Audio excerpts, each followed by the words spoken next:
Hello, I'm Dr. Gloria Horsley. And I'm her daughter, Dr. Heidi Horsley. Heidi and I want to welcome you to Open to Hope Conversations, the podcast. We believe that the greatest gift you can give yourself after a loss is hope, using this moment to connect with others who have not only survived but thrived. So let's get started.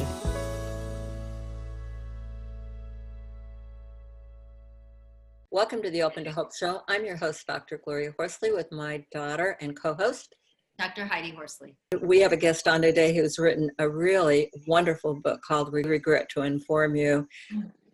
And she is going to talk to us about Gold Star Moms and about her loss and about how she's coped and give us some tips about military loss and finding hope. I love this topic, Mom. And as you said, I'm looking forward to talking to Joanne Steen. And as you said, it is near and dear to my heart. My son has been in Afghanistan for nearly a year. He is coming home. I haven't seen him yet. He's coming home over Memorial Day weekend, ironically. And I've been working with TAPS for a good almost 20 years now. And I know, Joanne, you have been very involved in TAPS. And as my mother said, you are very involved in this world. You are a military widow, and I'm sorry for your loss. You are also a counselor and the founder of Grief Solutions, a training company focused on grief, loss, and resilience. And you have written 2 books, which are incredible. They are We Regret to Inform You and Military Widow, a Survival Guide. So welcome to the show today, Joanne. Thank you. Heidi, Gloria, thank you for having me on. Yeah, it's great to have you on. Can you give us a little background? What about your loss? My first husband was killed in the line of duty about 25 years ago, and he was a Navy pilot. I, at the time, was working for the Navy as an instructor, and he was on a training mission, and unfortunately, the helicopter suffered catastrophic rotor head failure, and we lost a crew of 7. Wow. It was decidedly life-changing. One day, the day before, we were talking about having a baby, we were talking about moving. He was up for promotion, and then that all changed in one afternoon. Wow. Now, there's some different things about military loss than other losses, aren't there? There is. And early on, in the 90s, TAPS was just in its infancy, and we were all growing and learning together. And so many of the things we learned about military loss, we all had to learn in real time. And what kind of things did you learn, Joanne? Well, we could start off by saying a portion of our loss, the difficulty in our loss is the service member that we lost. Well, we lost, it's a dual loss. You lose a service member and you lose a loved one. And our loved ones are young. The average age of casualties these days is 28. Wow. If you're talking about enlisted, 50% of them are under 25. For families, I hear time and again people say, well, aren't you prepared for this? Weren't you prepared for the loss of your husband? After all, you're serving in the military. And the fact of the matter is, you're not. No. You can never be prepared. You may do all the paperwork and sign all the forms, but you're not prepared. And my husband and I, we even had the what if conversation. Wow. And even with having that what if conversation, it didn't really prepare me. I was a civilian instructor, and all of my audiences were military. I taught for the Department of the Navy. As I understand it, one of the big problems is people have to leave the base also, and that's been their community. 25 years ago, you only had 30 days to get off base, out of base housing. And there were widows on our crew that had to do just that. Wow, that's got to be incredible with the family. What are the rules now? How long can people stay in housing? Now they can stay for up to a year in housing, and then after a year, basically they have to move. And that gives families that have children in school time to help them finish out the semester and to really break at a good time rather than having them, among everything else that's going on, having them yanked out of school. Looking back, what would you have liked, and what are you recommending to people who have lost now? Well, there's so many good resources now, TAPS being one. What we did at the time was myself and another pilot's widow, we started collecting widows in the Norfolk, Virginia area. And in a really short period of time, we had 27 widows and 1 widower. And so we would get together and we would try to sort things out. And we began to realize that there were things that we had to deal with that just weren't existing in the civilian sector. So I tapped into some of my Navy contacts, brought the chaplains in to help us, And they were able to help us sort out. And then actually in a short period of time, we were able to help them because several of us volunteered to help them do casualty calls. And so we would show up right after. It wasn't appropriate for the widows, and we were trained to show up right at with notification, but we would show up basically the day after and help support the widow and the casualty officer and the command, because they really were unsteady and unsure about what they're dealing with. The research is showing now, and you know this because you lived it and you've done it, is that the two most important things, this will not surprise you, to helping people after a traumatic loss is peer support and coping skills. And you certainly there because you had walked the walk and talked, you were there, you lived this. And who would I want to see after the death of a spouse but another person that has survived it and been through it? Absolutely. And having peer support is just essential because otherwise you feel very alone and very isolated. And what we experienced was the civilian community sometimes just didn't understand. And I would say, my husband was killed in the line of duty. And they'd say, oh, I didn't know we were at war. And so then I would have to explain. And then all too often, when you explain that it wasn't a wartime death, people have a tendency of disenfranchising the loss then because they see it as less important because it wasn't killed in action. We were totally unprepared for that reaction. In the military, how you die really affects the amount of attention you receive. Not so much, I'd say, in the military itself, but definitely in the civilian sector. And even to this day, we're geared towards killed in action.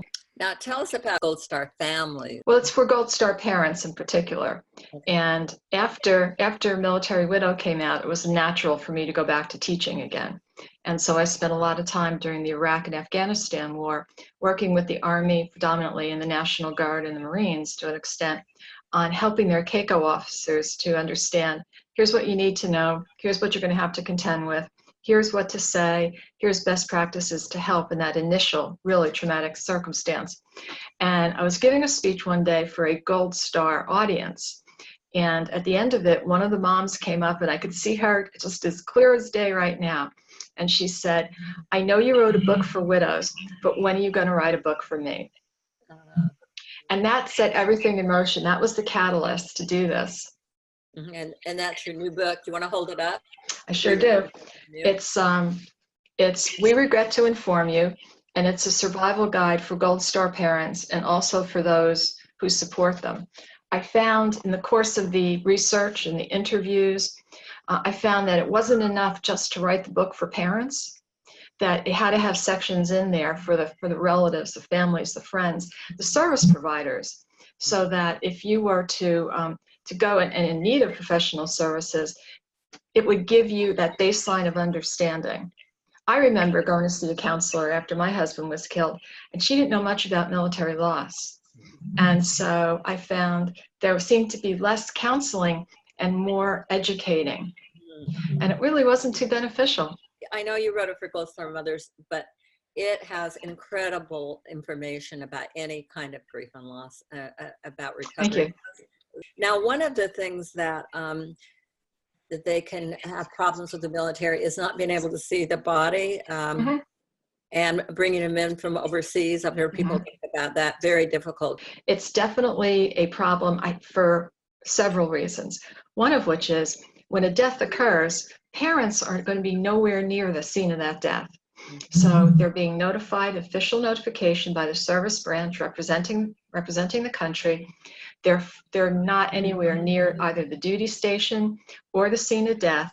They're relying on someone who is officially notifying them, but it's all secondhand information.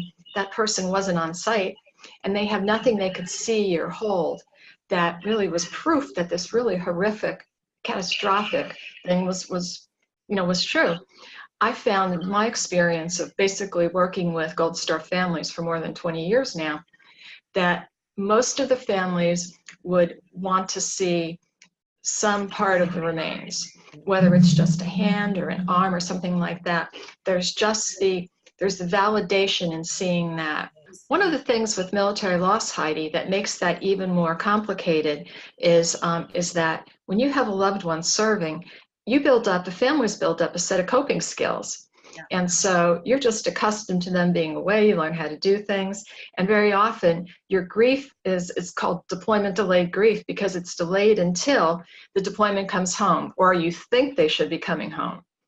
So let's say, I've heard families say, well, I guess he just doesn't have internet service, or they probably tapped him for a mission, or he's doing this, and they'll want to go to the homecoming.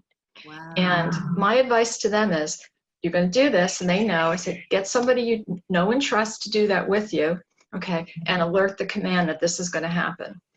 And they'll go there, and it's not so much, I found they don't make highly emotional scenes, because I've been with families, but what it is just the realization that their loved one isn't among those people that served with him or her. Experiences like that have positive and negative effects. Okay, the negative effect is that when you experience stuff like that, or a military funeral, every time you see another event that's like that, it'll push those buttons in you. It becomes very purposeful. And you don't realize how many times military loss and military funerals show up either in television programs or in the media or in movies. And then all of a sudden, bam, you're right back there in the moment again.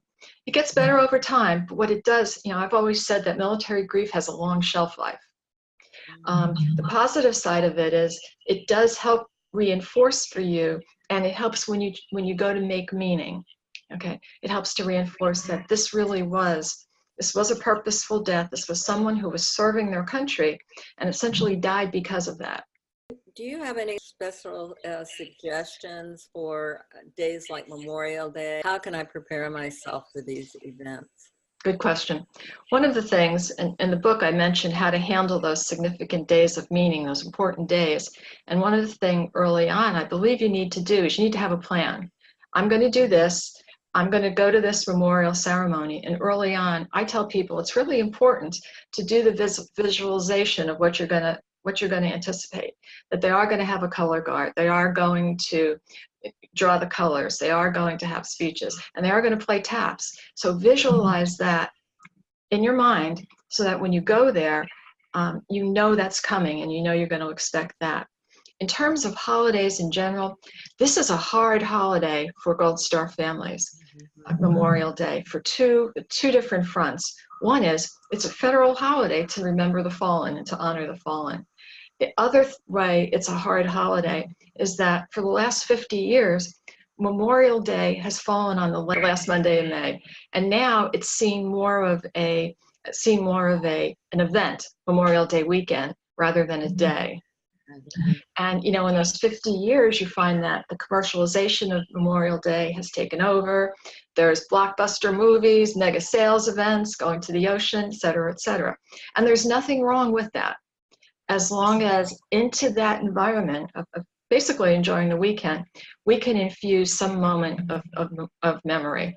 One other thing that's a real hot button with families of the fallen is the phrase, Happy Memorial Day. Yeah. It just isn't right.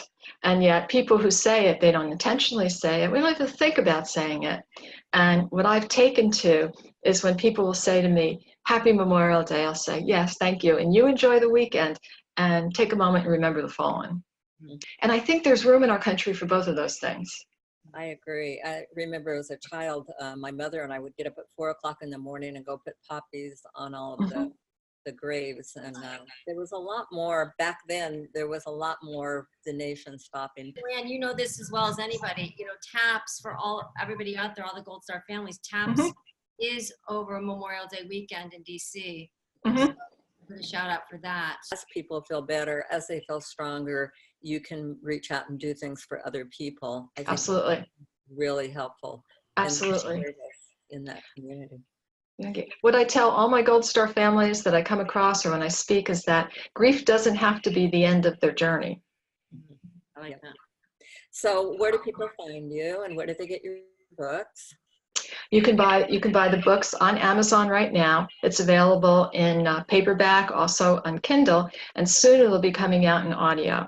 Military Widow can also be gotten there. If you want more information about teaching that I do, so you can go to www.griefsolutions.net. Nice positive name for it, because there are solutions to grief. I find the male audiences really adapt to that. Tell me the solution. Give me the list. I want the checklist. Yeah. And I love working with men. It's never too late. It's never too late to think about your grief, to think about positive solutions. Absolutely. To enrich and enjoy your life. And thank you so much for being on our show, Joanne. Thank you. I appreciate it. And thank you for this opportunity. Enjoy the Memorial Day weekend and remember the fallen. Thanks, everybody, for watching this show and listening to it. And Heidi and I want to remind you that if you've lost hope, please lean on ours until you find your own, and God bless. I'm Dr. Heidi Horsley. You have been listening to Open to Hope, the podcast. You can follow Open to Hope on Facebook, Instagram, and Twitter. To learn more, visit us at opentohope.com and go to Apple Podcasts to subscribe. I'm Dr. Gloria Horsley. Join us again next week for another Open to Hope conversation, where we invite you to lean on our hope until you find your own.